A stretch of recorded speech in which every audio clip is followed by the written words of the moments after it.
guys, here we are back for our third fleet.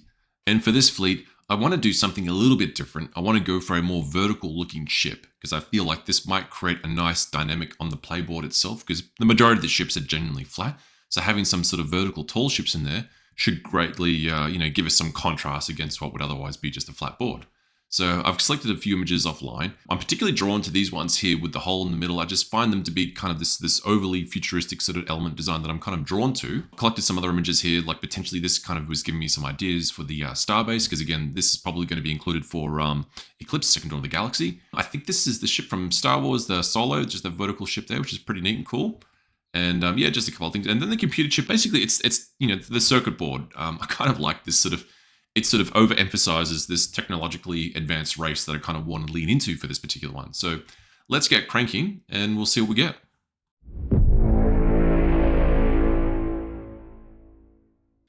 So leaning into that other ship that was, the smaller one for the Interceptor, I've done this, but then the more detail I added to it, including this little part here, it just started standing out to me that it was something about this that just bothered me. Initially, I was thinking, cool, maybe these wings kind of fold back or something. I was thinking about the mechanics of it, something, just I couldn't shake. And, this is what I kind of was referring to. If you look at these two, yep, that's about right. Right.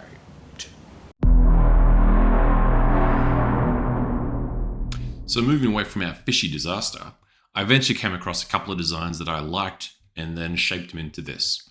So this is a more aggressive design. It's still got the vertical, obviously, look that I wanted to do for this particular fleet. But it's just refined to be more aggressive in its line work and shapes. So particularly the way that the angles are positioned for the top and the bottom. I like the way that reads.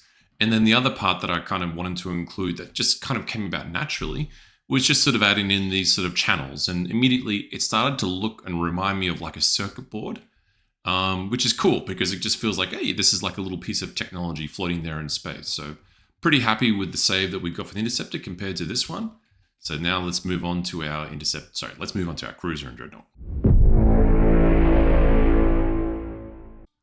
All right, guys. So I don't want to sugarcoat this sort of stuff. I want to be able to reveal problems when they actually occur. And this is one of those times when the problems were very big and obvious, and ended up actually taking a few days off. So I'm going to walk you through this just briefly. So we're all aware of the Interceptor. That came out pretty well. Now, with these other ones, I was actually a little bit lost in how to kind of approach it because doing these vertical ships, it is out of my comfort zone, but something that I kind of wanted to try and test. And I sort of went a little bit further away from the references that I initially collected because I felt like, with my first ship here, there was enough information here for me to begin to build the other ones. So, I got into a lot of trouble. So this was sort of the first attempt. And it just kind of became a little bit complicated and messy. And, this doesn't necessarily look complicated, but it's just as a base level, a lot of the shapes just don't really hit what I was looking like. It's something, I don't have a connection with the ship is the best way to put it. It's like if you're building these things and you're building it on your own accord, it's important to like what you're doing. And I reached a point where I didn't like it. And so this next ship, it's the same sort of thing where I'm like, I'm leaning more into a kind of, a knife or a dagger kind of look. And then I kind of came back with something like this. So this one here is a far more simpler shape and design. And it's a lot closer to the original Interceptor that I made here. And it kind of gives us this nice, it sort of matches similar sort of ideas to the bottom and the top sort of fin area that I kind of liked from the Interceptor. But, it was a cool design. And I felt this is it. This is kind of where I'm going to take it now. So now with our Dreadnought and Cruiser complete, I'm just going to walk you through basically what I've done. And essentially, this here ended up being the main shape that obviously was the Dreadnought, which is the guy in the middle here. This one over here is basically, I'm committing this for the star bases, in the game Eclipse, Second Dawn of the Galaxy. Yes, I'm totally aware of its appearance looking like a mobile phone tower. It was totally unintentional, but I think it's going to bring out some awesome jokes, like my fleet might be getting annihilated, but at least I have excellent mobile coverage across the galaxy. So with these ones over here, I definitely enjoyed including some of that technology. Again, that circuit board look was that theme that I really wanted to continue and run through it, which you can kind of see at a glance. It's present. The other back here is, again, because I kind of liked it from the original Orange Fleet that I did, where potentially, the ships could fly in and out of, like the interceptors. This felt like it could be a potential, like a launching section or collection for the ships, both sides there. So, it's important to kind of include some of these details, because outside of just doing basic greeble, giving like a purpose in the design actually helps flesh out, what it is that you're trying to do, rather than just randomly putting shapes and things together. So, yep, happy with these. And it's time to get these guys printed and painted, and we'll keep going. I just want to take a small moment here to thank my patrons for your support. That's Ben McCall and Don Walton. Guys, thank you so much. I appreciate it. It's not expected, but I absolutely thank you from the bottom of my heart. Also, a huge shout out to all the kind words and things that I've received from growing my channel from the start. It's a very small channel, but I've got huge plans for this in the future, and your continued support will continue to grow the channel. Again, thank you so much. Finally was able to pick up some grey resin. For once it wasn't sold out. Now I can see why everyone buys it. Look at it, looks amazing. Sports come off real easy. Alright, after my grey primer, it's time to move into the black coat. And for this, it's going to be really simple. I'm not going to waste my time with a white coat, because I intend on using a silver. Leaning into that kind of computer chip idea, I think this is going to work out really well. I want this to have this sort of ancient quality. So I'm going to also try and do something different here with the wash, but rather than paint it on the wash, I'm going to try and use an airbrush. And this is kind of hopefully going to give me this sort of even coat.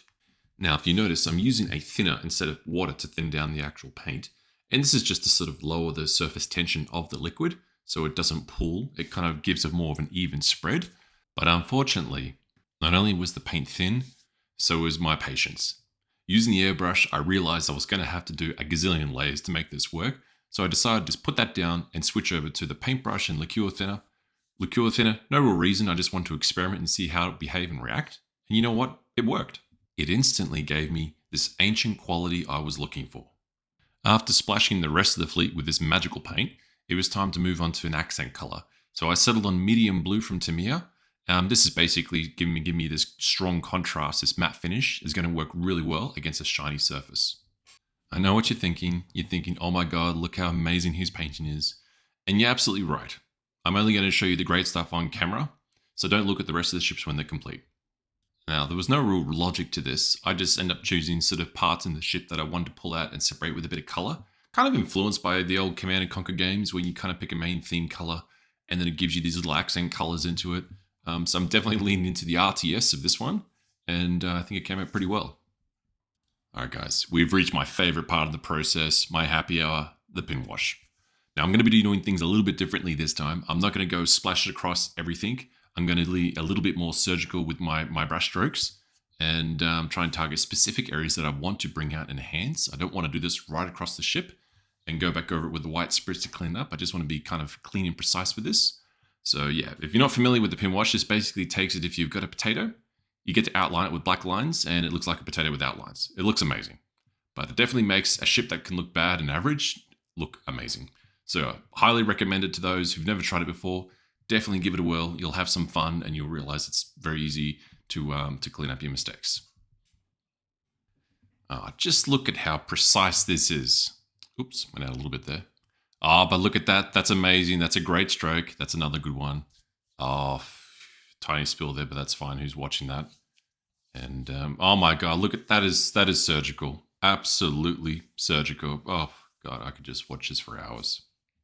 If only my dice rolls were as precise as this. Reaching the end of this fleet, I couldn't be happier with the results. It's not something that I've always been attracted to in terms of a vertical ship, but I think these are going to bring such a fun, dynamic dimension to the board game, and I can't wait to use them. If you've enjoyed these series so far, give it a like and subscribe. It'll help continue to grow the channel. And next time, I'm going to be doing the fourth and final fleet. I cannot wait to get into this, and I'm going to have some fun with it. Alright guys, until next time, stay safe.